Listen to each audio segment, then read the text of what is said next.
Hello and welcome to the Oregonian Sports Podcast. I am Bill Oram, joined as always by Brenna Greene from Coin 6. Brenna, let me start by asking you how you are doing today. Good. I'm good. Just enjoying the downtime before our lives get crazy. It was interesting. I did have the realization on Saturday that it was my first Saturday not covering a college football game since the end of August. Wow. So I was sitting there with my kids, realizing that I was not going to be leaving at some point, and I think they came to that realization. It was just it was a weird day. You know, speaking of weird things, like it's weird for me because I was looking at the schedule for the Rose Bowl and realized that I have to take Friday and Saturday off that week because we leave on Sunday. And I'm like, that's weird. Yeah, two of the busiest days for somebody in sports media, especially. Yeah, and I mean the 2 days that I'm normally anchoring. That's normally my outside of high school football season. I normally anchor Fridays and Saturdays. So I had to walk in this Saturday and be like, just so you know, I kind of like have to take those days off. So we got to figure out something else. Because I could have totally seen it being a situation where all of a sudden we get to the day of the Rose Bowl and I'm like, oh yeah, I can't work this weekend. So that's going to be weird. It's actually going to end up being a 4-day break for me no matter what. So that's bizarre.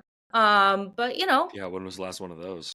Yeah, because I have to because I normally take Sunday, Monday off the next week. So I'm going to have 4 days. But trust me, don't worry. Before that, I'm going to be working straight from the 24th. Wait, no, from the 25th through the 2nd. So we're cruising along, baby. There you go. That's what everyone listens to this podcast for my work schedule. So, Brenna, there's actually kind of a sneaky amount of stuff to get to this week, and we didn't record last week, so we have not recapped the Big Ten championship game between Oregon and Penn State. Although I think people are probably pretty well caught up on that at this point. Yeah. But I actually have something on my mind this morning. Oh, please! And this is something that I have been really stewing about for going on 24 hours now. And college football is in, disarray across the board, whether it's the transfer portal. Penn State's backup quarterback entered the transfer portal. Penn State might win the national championship. And all of a sudden their backup quarterback, because of the way the schedule falls and the way this system is engineered, is in the transfer portal, will not be participating in the college football playoff. Ridiculous. So there's all of that. There's all these issues around the sport. But what I want to focus on today is bringing sanity and consistency to postseason awards in college football. Oh, gosh. Okay? Here's what I'm talking about. Over the weekend, the Heisman Trophy was awarded, the most prestigious award in all the land, honoring the best player in college football. It went to Travis Hunter from Colorado. Fine. That's fine. Ashton Jenney from Boise State probably would have had my vote. He gets second place. Dillon Gabriel from Oregon. Did you vote for him for AP Player of the Year? I did. I did too. So Dillon Gabriel finishes third in the Heisman voting, and Cam Ward from Florida State. Nope, I'm sorry, from Miami. I was right the first time. Formerly of Washington State, finishes fourth. Mm-hmm. All good, no complaints. Then yesterday, the AP All-American teams come out. And I'm a voter in the AP All-American teams, as you are, AP Top 25, we participate in all this stuff. And Dillon Gabriel is the third team All-American quarterback, behind Cam Ward, the first team All-American quarterback, and behind Shedeur Sanders from Colorado at number 2. And I'm open to a conversation that these awards represent different things. But if Dillon Gabriel is as judged by the Heisman Committee, and I realize these are different voting bodies, so you have different individuals and different standards that people are bringing to their own vote. And way more people voting in Heisman, too. Correct. But if Dillon Gabriel is the consensus best quarterback in the Heisman voting, then shouldn't he also be the first team All-American quarterback? Like, to me, that's just logic, like basic logic. And And it kind of comes down to what you value. Because if you look at the statistics that define a quarterback, we're talking, passing yards, touchdown to interception ratio, completion percentage. Dillon Gabriel was very, very, very good. Don't misunderstand me here. But he was not the best in the country. In terms of total yards, he was 8th. His average distance was less than Jackson Dart from Mississippi. His touchdown interception ratio was 28-6. That's Shedeur Sanders was 35-8. How do you judge those two things? Cam Ward 36-7. Mm-hmm. So Dillon Gabriel statistically not the best quarterback in the country. Okay. Now there's a whole host of reasons why those numbers aren't as good that I'm happy to dive into in just a second. But so maybe the argument is that the Heisman Trophy puts a greater emphasis on winning. Are you a winning player? Okay, I buy that. You could convince me that the Heisman puts a greater emphasis on that, but the All-American is more about like individual performance and individual statistics. Except for we gave the Heisman Trophy to a guy who plays on a team that finished 4th in the Big 12 and is not in the college football playoff. So you can't say you're putting an emphasis on winning when you have 2 players who are in the college football playoff who are finalists, and one of whom has an extremely strong case to win the award in Ashton Jeanty, and took a team from the group of 5 to a first round bye in the CFP, and not even a first round bye, like the 3 seed. So I just want it to make sense, and it doesn't make sense to me because Dillon Gabriel statistically not the best player in the country. Dillon Gabriel not the best quarterback in the country statistically, and the reasons for that are his team was not in a lot of close fourth quarter games. If you watched Miami at the end of throughout the year, I mean, they were always coming back from double digits. They were always needing to score 50 points just to hold off mediocre teams that were scoring 35, 40 points against that really bad Miami defense. So if Dillon Gabriel was at Miami with that defense, he would have put up, similar numbers. Colorado was kind of in a similar boat. So that leads to inflated numbers. And I'm not saying that minimizes the success that those players had. I mean, Cam Ward still had to complete those throws. He still had to make those plays. I mean, Cam Ward had a great year. Shedeur Sanders is a superstar. But Dillon Gabriel's numbers, I don't think, are reflective of his impact, which I think the Heisman Trophy voting body understood. And for some reason, the AP All-American voting body did not give him credit for. So I just want it to make sense and to be consistent. Well, and then I also want to add the fact that Shedeur Sanders won the Golden Arm Award. So,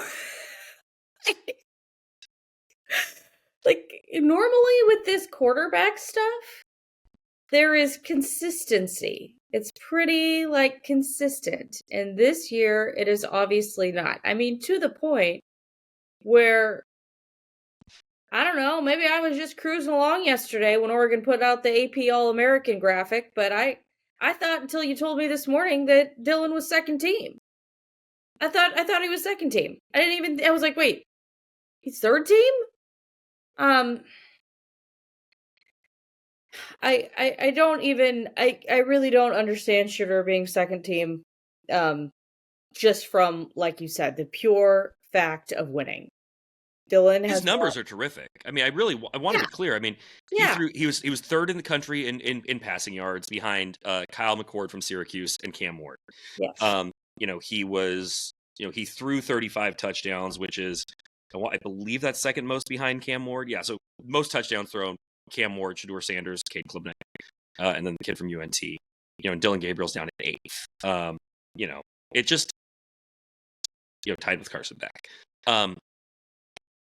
Yeah, sorry to hijack you there, but it's like he's not undeserving of recognition. No, I just and this is the Go ahead. I'll let you. I've had the soapbox for a while. Go ahead. I was just gonna say, there is something to be said about playing the most important position on the number 1 team in the country that has not lost a game so far this season, and that is that I think puts you on second team. That I never even questioned. I mean, did you vote Cam Ward first team quarterback? I did. Did you have a Heisman vote? No, I don't. if you had a Heisman vote, what would your order for those 4 have been? It probably would have been it would have been Ashton, Travis, Cam, Dillon for me. Okay. Yeah. See, consistency. I appreciate consistency. The other thing, by the way, you mentioned the Golden Arm Award. The Davey O'Brien Award, which honors the top quarterback in the country, went to Cam Ward. So you basically have, and maybe the answer is very simple. Maybe you have 3 quarterbacks who are all so good that they all deserve it, and they're all kind of splitting the vote everywhere, and it's kind of breaking different ways. Because to your point, generally, like, by the end of the year, there's just a consensus like, oh, this was the player of the year in college football, or this was the best quarterback. And, I can appreciate that the Heisman went to sort of a non-traditional candidate, and that it wasn't the quarterback. It wasn't, necessarily from the best team. It was just the dude who impacted his team the most. And obviously, I mean, Travis Hunter did something ridiculous this year in terms of, and last year, but in terms of, the impact he has on 2 sides of the ball, and like being among the best in the country at that, first team All-American at 3 positions. But like, I think he was second team as a receiver. I'd have to look, but I just find the lack of consistency to be very frustrating and very annoying. And by the way, when I did look at my All-American ballot, like, this is the test I applied. Like, I voted Dillon Gabriel the first team All-American quarterback, not because I am an Oregon honk, not because I mean, there are Oregon players who made the All-American team who I didn't put on my ballot at all. And but I do find, in my mind, it was like, okay, is he the best quarterback in the country? I think so. I think the Heisman Trophy, balloting reflects that. So how do I not put him first team? Even though the stats aren't there. Here's another thought I had in terms of voting and how they are different for those 2 bodies. For the Heisman, you're really only worried about what? 5 to 6 players, maybe, that you have to really deep dive on. It's not as intense as voting for an AP All-American first and second team. Because let me tell you, it is a lot of research to figure these things out. No question. It is okay, just personal anecdote. I figured out my first and second team offense on the flight to Indy, came back, opened up my laptop, the document was empty. I almost cried. I was like, no. Like, yes, I can remember some things, but the amount of research that goes into something like that is super intense, because you're trying to figure out, it's a very specific thing. Like, you have to figure out, okay, not only do I need to figure out my first and second team offensive line, but I gotta make sure that this guy has been playing guard all season and not tackle. Like, it's very, very specific. So I think that those sort of things make you research things a little bit farther out. Whereas with Heisman, you can conceivably sit down on that Sunday and make your vote.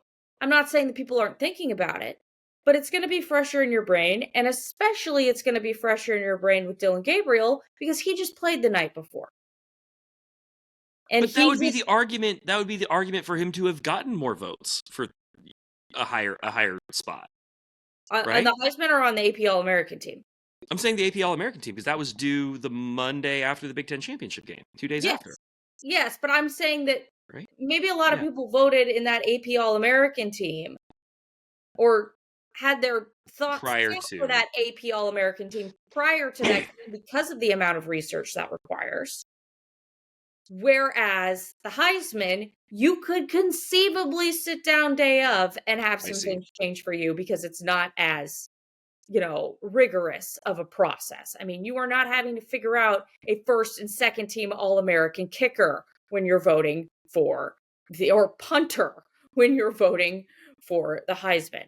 So that's just my only thought in terms of how things could have been a little bit different, whereas Cam did not get that opportunity on Saturday to kind of make that last final push for anything. See, whereas I think I think it has, and I think that's a fair point about kind of the last memory that you leave voters with. But I think Cam's candidacy for the Heisman, like he fell out of out of the running really once Miami started losing games. I mean, they ended up losing 2 games down the stretch, and like that knocked them out.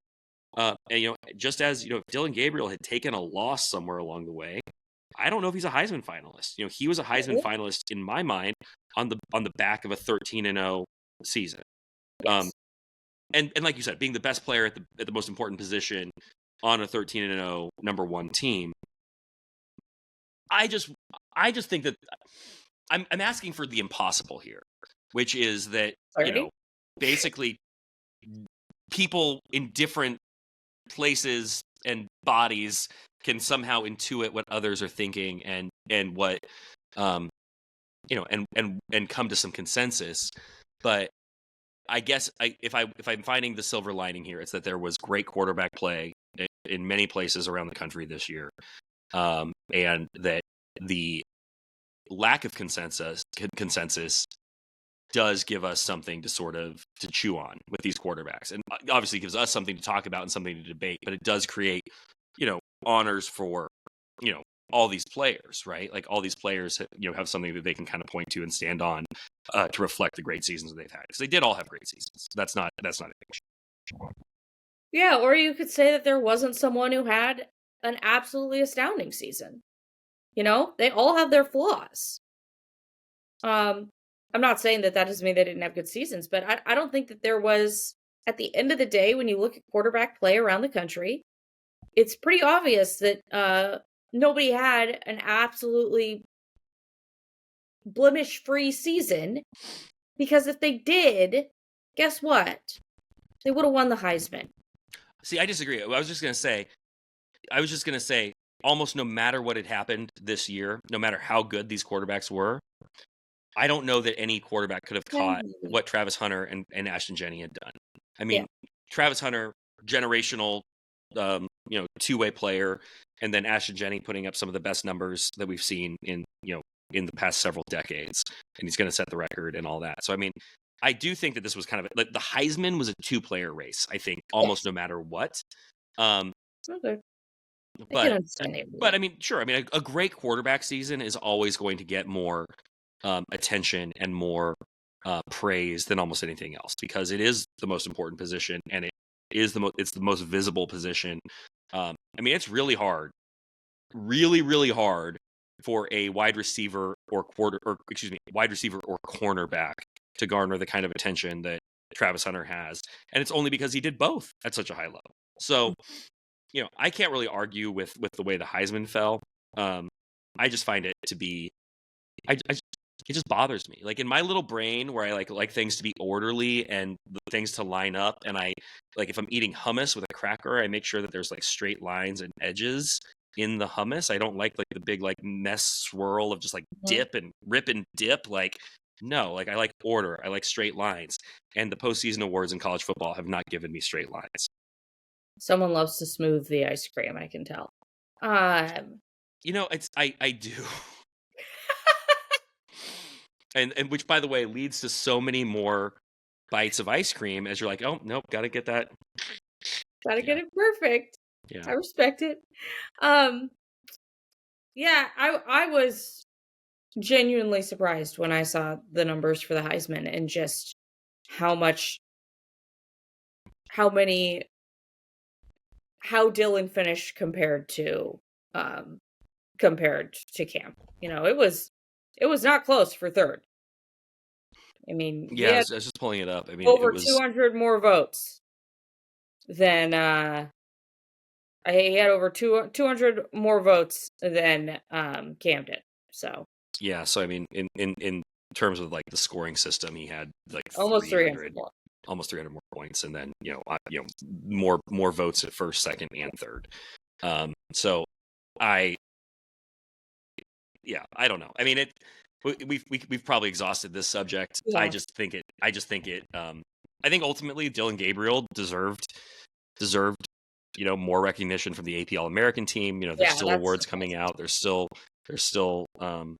more to unfold here. And, I'm going to sound like a coach or a player here, but, if Dillon Gabriel is left holding a trophy on January 20th, he's not going to care a whole lot about, the AP All-American teams. But in this moment, mid-December, 2 weeks to go until the Rose Bowl, I found that to be a bit of a mystifying development. Nor does Dillon probably care like we care. So totally, no, completely true. I mean, in his heart of hearts, like if you gave him truth serum and just said, does this make sense to you? But no, I mean, if he had a podcast, he probably wouldn't lead with it. Not number one on his ballot of topics, huh? Brenna, we have a seismic departure in Portland sports, and I am not talking about Lake Oswego's Jack Lane entering the transfer portal from Idaho, potentially following his coach or Westland Mark Camper. Potentially following Jason Eck, the coach at Idaho, to New Mexico. Already has an offer from the Lobos. Big move for Jason Eck, by the way. Just a week and a half ago, he was talking to me on the phone about nearly knocking off Oregon, and now all of a sudden he's on his way to Albuquerque. If they do not brand that Albuquerque, then what are they even doing? Albuquerque. Go Lobos. Jason Eck did a great job at Idaho, recruited the hell out of Portland and Oregon to build a really competitive team in the FCS. A lot of kids from here went there. The season ended with a loss to number 1 Montana State last weekend. So is that paying you to say? Now.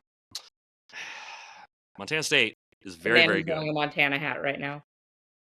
It's true, but you know what? Credit to the Bobcats. They've done it the right way. They have not kept going back to the well of success from 20 years ago and repeating past mistakes and building animosity with their fan base. The Bobcats have done it right. It does pain me to say, but as somebody fighting words right there, fighting words. That? I said fighting words right there. Oh, I hope Kent Haslam and the Montana Athletic Department are listening to me. I hope that they know that I am very frustrated with the direction of the football program as a very, very, very, very proud alumnus of the university. That this feels like a problem that they created with a complete lack of innovation, creativity, or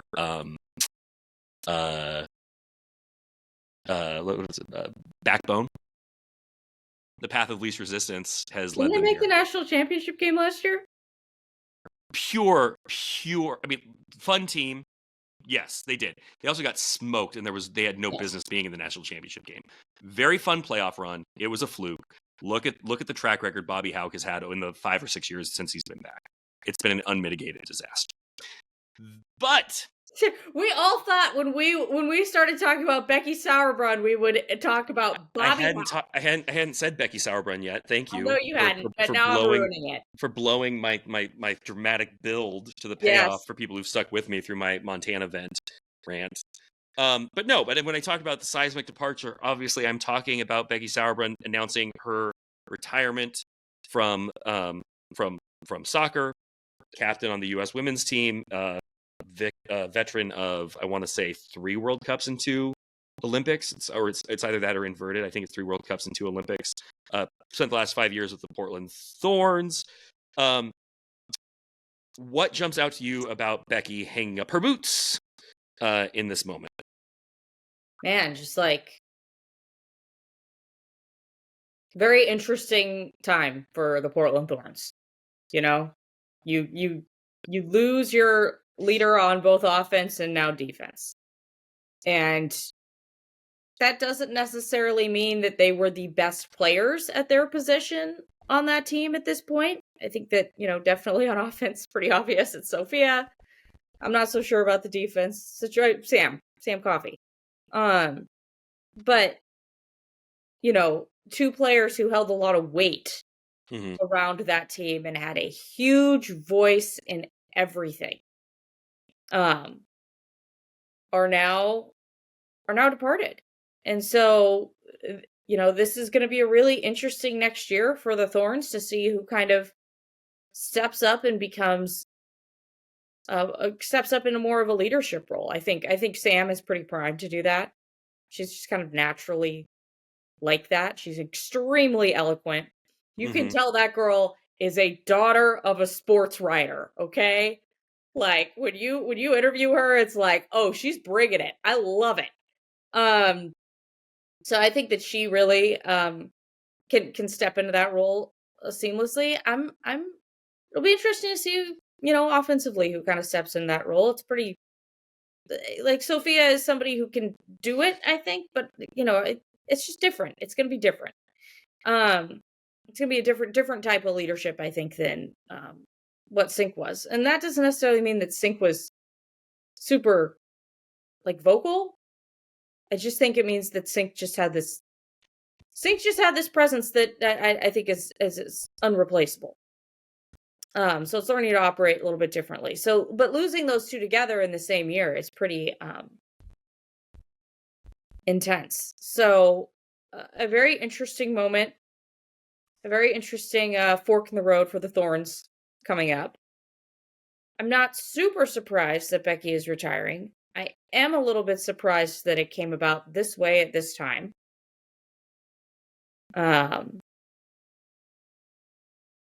Most players announce it, and then they at least get, especially in soccer, it feels like there's at least some sort of farewell situation. Soccer is a very heavy farewell sport for whatever reason, especially with players that have, traditionally made the national team.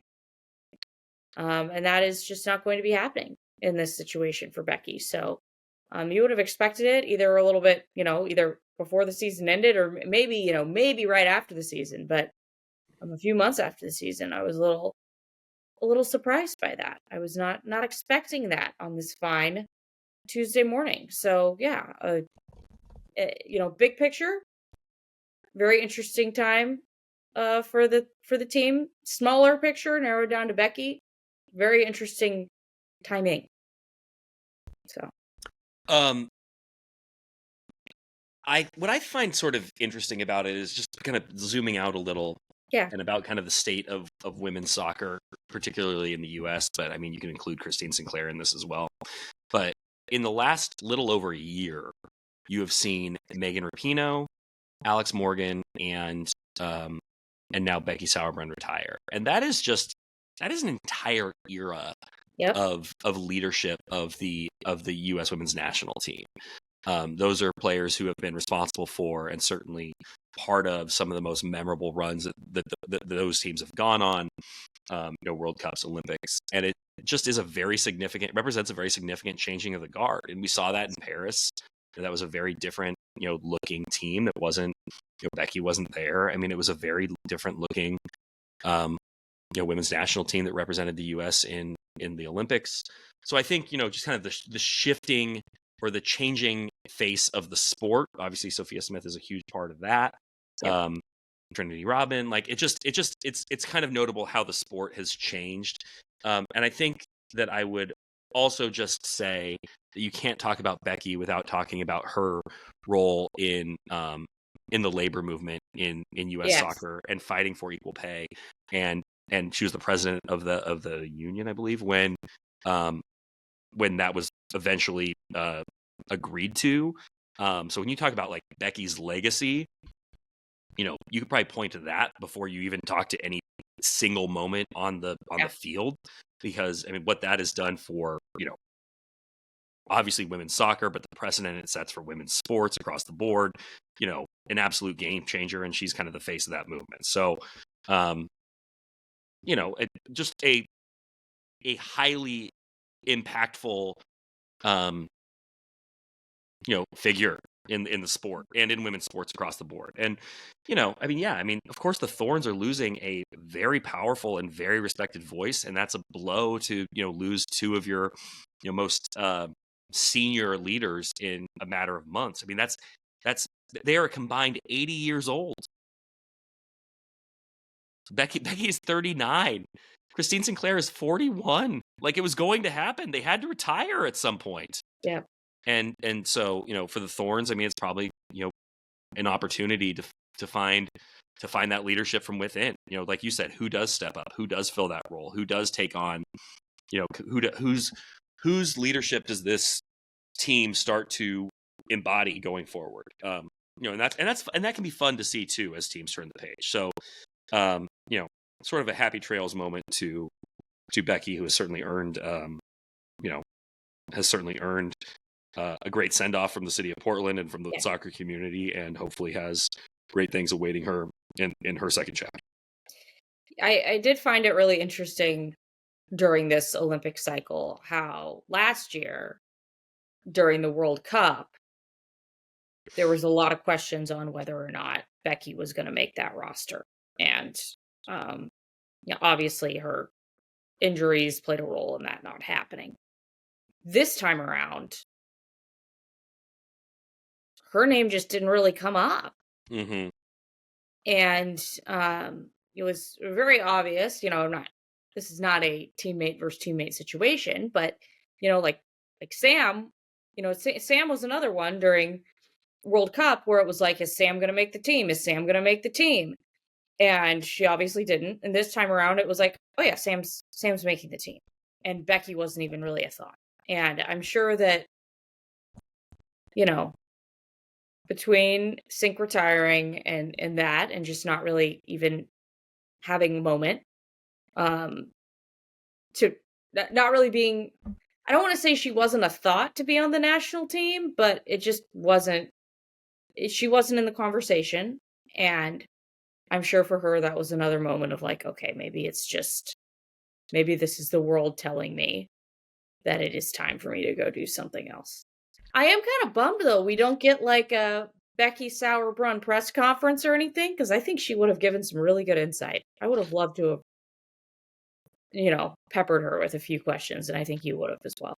I think you'll get an opportunity. The Thorns are going to have a celebration game for her at some point next season once the schedule's finalized, and I suspect that will be, it can't be what Christine Sinclair's farewell game was, which included a goal, but it will, a chance to celebrate her, and I'm sure that she'll, sit in front of us and regale us with some stories, and I can also ask her about the lowest point of her career, like I did for Christine Sinclair. So keep that tradition alive in my keep the good vibes rolling, baby.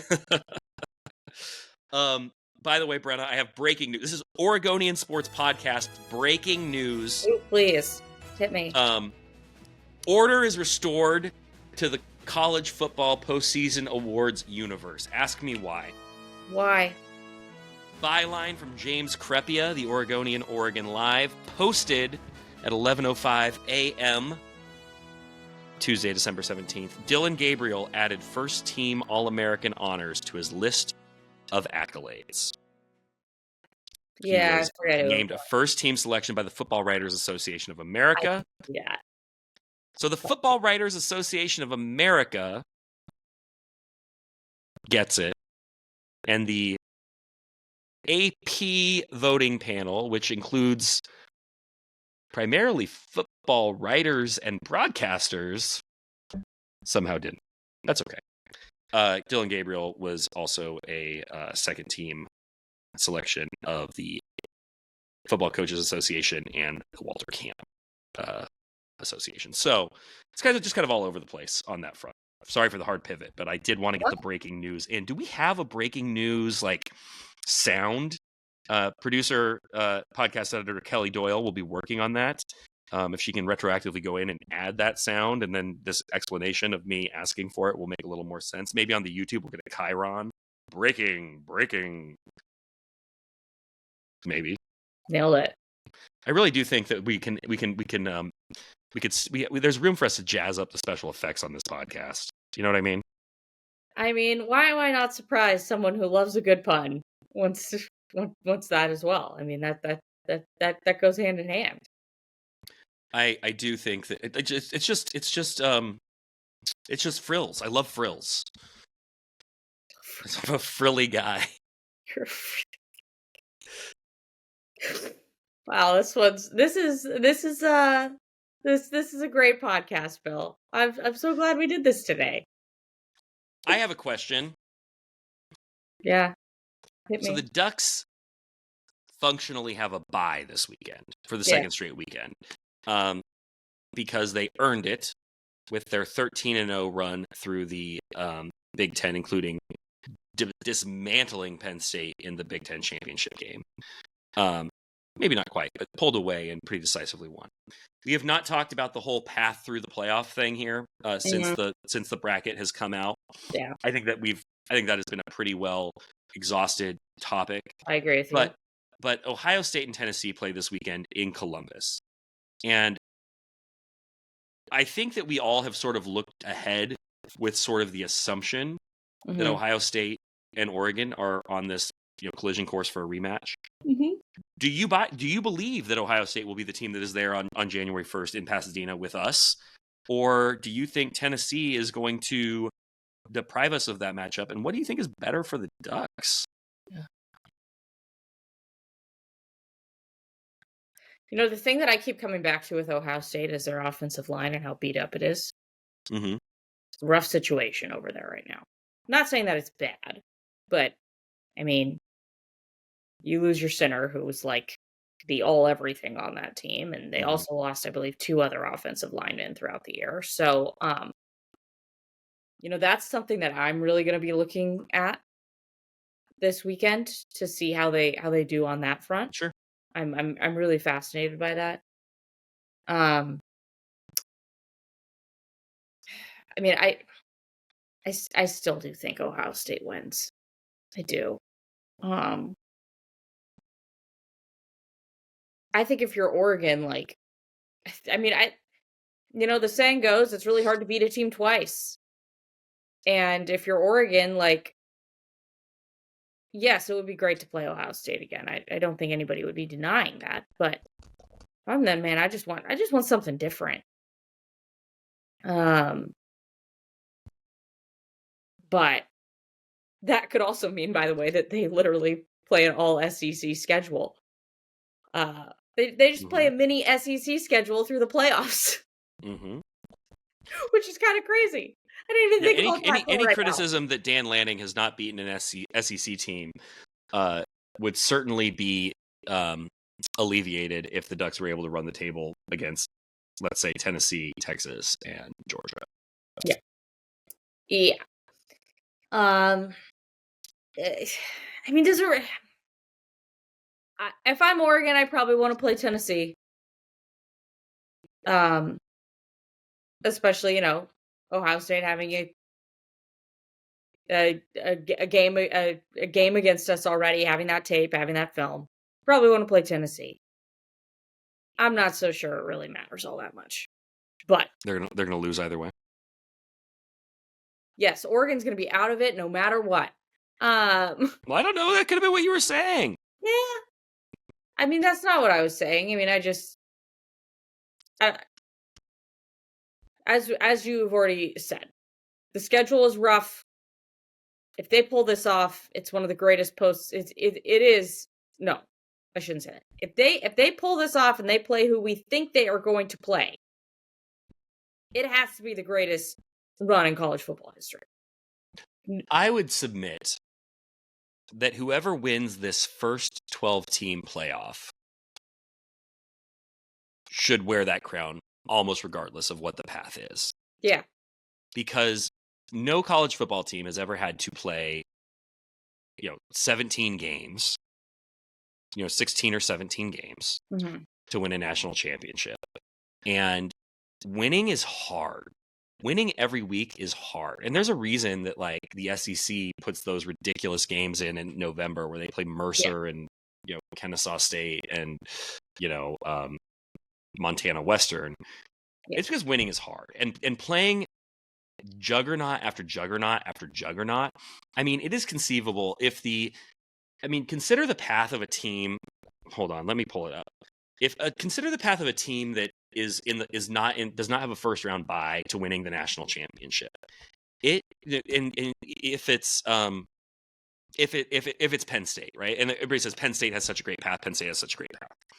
Penn State will have to go from losing the Big Ten championship game against Oregon to playing SMU, which has been awesome all year, Boise State, which has the best running back in the country, Georgia, and then conceivably Oregon or Texas in the national championship game. that even that being the easy path, right? SMU and Boise State and Georgia maybe is a little bit overrated, is insane. That's still an extremely difficult, 4-game path, or even just a 3-game path to get to the championship game in consecutive weeks. Like that is, it's just very, very, very, very challenging. So I do think that like we have to acknowledge that whoever does win this thing, in year one has completed the most difficult college football season in the history of the sport. Just because there's never been anything like it. It seems like the seeding situation will be changing. Yes. So I answered this same question about who the Ducks should want to play on the we do a weekly newsletter that folks should subscribe to, and my answer, Brenna, is maybe a bit of a zag, not Gonzaga, but a zag from the zig. I think it's Ohio State. I think Oregon's better than Ohio State. We've seen it. We've seen them beat them. I thought they were decidedly better than against the Buckeyes here. I mean, they could have lost, but I mean, I thought they were the better team. Yeah. And, it wasn't that close. And Tennessee scares me. Tennessee, statistically, Ohio State's defense is better, but Tennessee is right there. Tennessee's offense is better than Ohio State. Tennessee's quarterback is better than Ohio State's. I think Tennessee's more physical than Ohio State. And I just think there is something to be said for the devil you know. Oregon has spent this entire year in some way, shape, or form looking ahead to a game against Ohio State, anticipating a game against Ohio State, thinking of how to beat Ohio State for once and again, and now again. Because at the start of the year, all eyes were on week 6 and Ohio State coming to Eugene. Mm-hmm. Like that game did not sneak up on anybody. And then after Oregon won that game, everybody was looking ahead to the rematch in the Big Ten championship game. Like that was it. Like that was where this season in the Big Ten was going. And so you don't think that was in the back of Dan Lanning's mind or in the back of Tasha Poy or Will Stein's mind? Like, what did we do last time and what can we do better this time? And how can we catch them off guard? How can we surprise them? Because they think they know us now because they played us, but how can we actually fool them? Of course they were thinking about that. I'm not saying they were like spending hours and hours on this, but this is just human nature. Yeah. And then the rug gets pulled out from under that matchup. Michigan, upends Ohio State, and all of a sudden it's Penn State. That game could have been a little bit of a trap game for Oregon. They delivered, took care of it. I mean, it's hard to call playing the number 3 team in the country a trap game, but like it wasn't the opponent you necessarily anticipated. You take care of business. Now everybody's looking ahead to an Ohio State matchup again. And it just seems to me that you don't have the goods on Tennessee in the way you have the goods on Ohio State. Mm-hmm. And I think if I'm Oregon, I'm more scared. And Oregon shouldn't be scared of anybody. They're the number 1 team in the country. But I am more fearful of the challenges that Tennessee presents and needing to learn them, learn their personnel, learn the way they think, as opposed to Ohio State.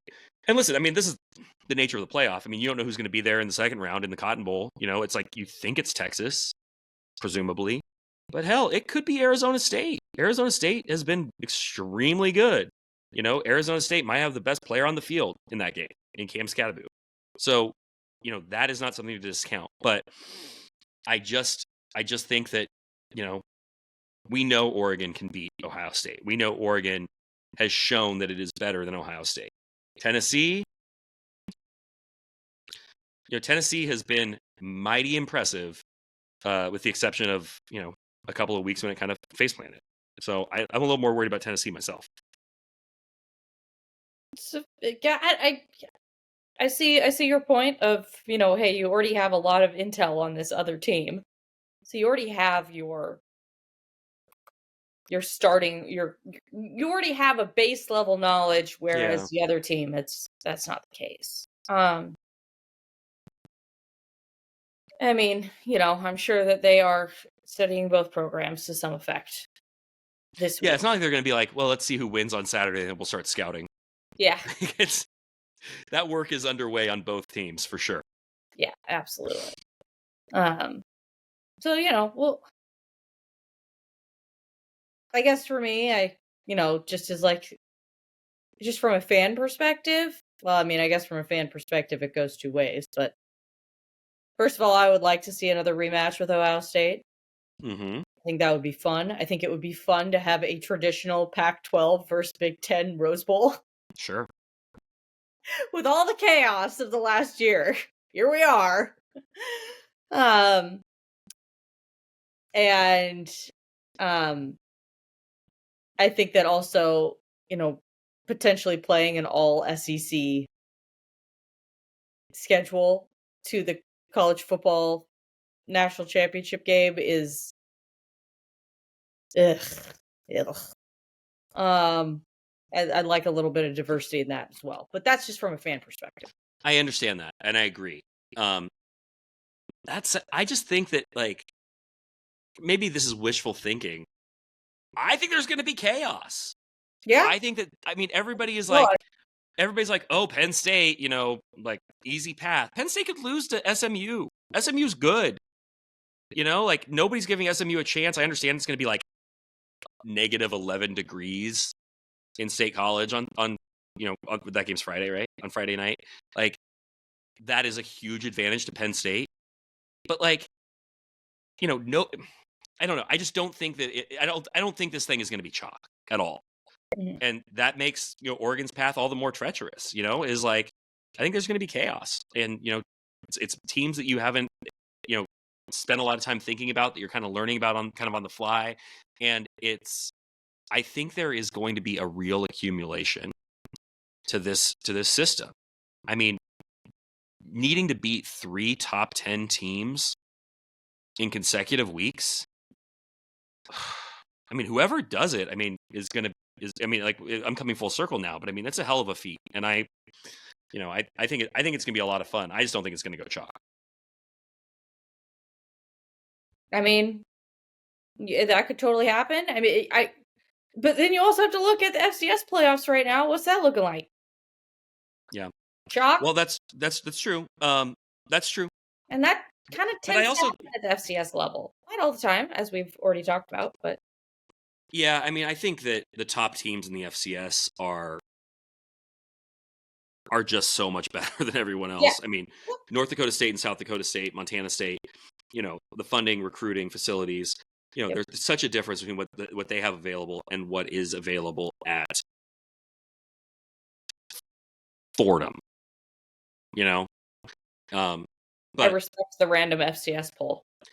Montana beat Fordham last year on the way to the FCS championship, so that was top of mind. Or no, we beat Furman. Never mind. Different FCS school. A different FU.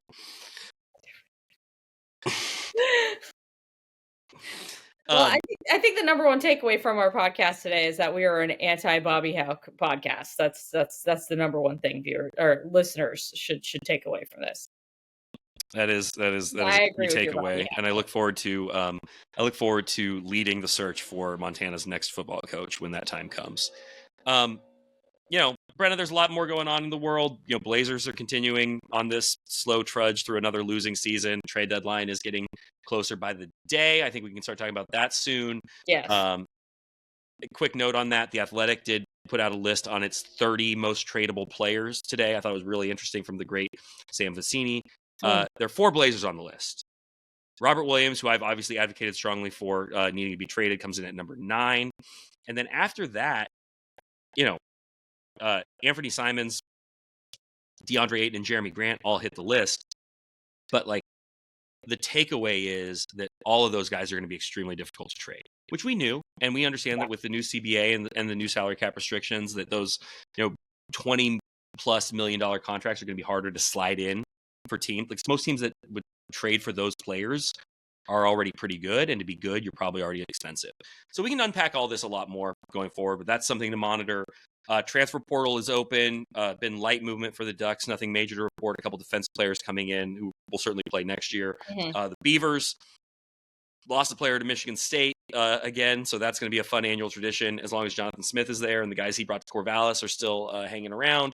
But a lot of dust to settle on that front, and we'll get back to it next week, but we will also start ramping up see if our we get back to review it of next week. the Rose Bowl. Yes. Because next week, Brenna, the Ducks are going to have a known opponent. Yes. And it will also be, the week of Christmas. We're going to come up with a fun Christmas game for the podcast, like where we have to maybe we'll open presents that are actually topics to discuss. Okay. All right. Okay. I just came up with that We can right now. workshop this a little bit. Okay. I like the path you're going down. We'll take it off air. Okay. Yeah. Thank you to those who continue to listen in spite of everything and support our work at the Oregonian. Subscriptions are always appreciated. Reading is the best thing you can do for the Oregonian and just for yourself. And watching Brenna on Coin 6. She is a busy gal, as you know, so please continue to give her your support and your follows on Blue Sky. By the way, we're both on Blue Sky now. Yeah, Brenna, are you still in? Are you straddling, or have you made the move fully? I'm straddling. I would actually say I'm probably more Twitter right now. I've got to figure it out. Okay, one of the big things about Blue Sky for me right now is that they've got to up their video capabilities over there. That's my big gripe about Blue Sky. It's impossible to upload video to that website right now that's longer than a minute. So that's true. That is a legitimate broadcast journalist complaint. Yeah. There is somebody doing yard work outside my window, and I feel like it is probably hurting the listenability of this podcast. Okay, well, maybe that's just my excuse to get out of here. Thank you for listening and supporting our work. Please tell your friends to listen to the Oregonian Sports Podcast. It's only going to get better and better as we get closer to the Rose Bowl and the college football playoff. There's also going to be additional episodes of Ducks Confidential, some new hosts cycling through there as well. I'll be hosting a couple episodes of Ducks Confidential. It won't just be James Trepia and Ryan Clark. You're going to get some Joe Freeman, some Bill Oram, and maybe some surprises along the way too. So thank you for listening, and stay tuned to that Oregonian Sports feed wherever you get your podcasts.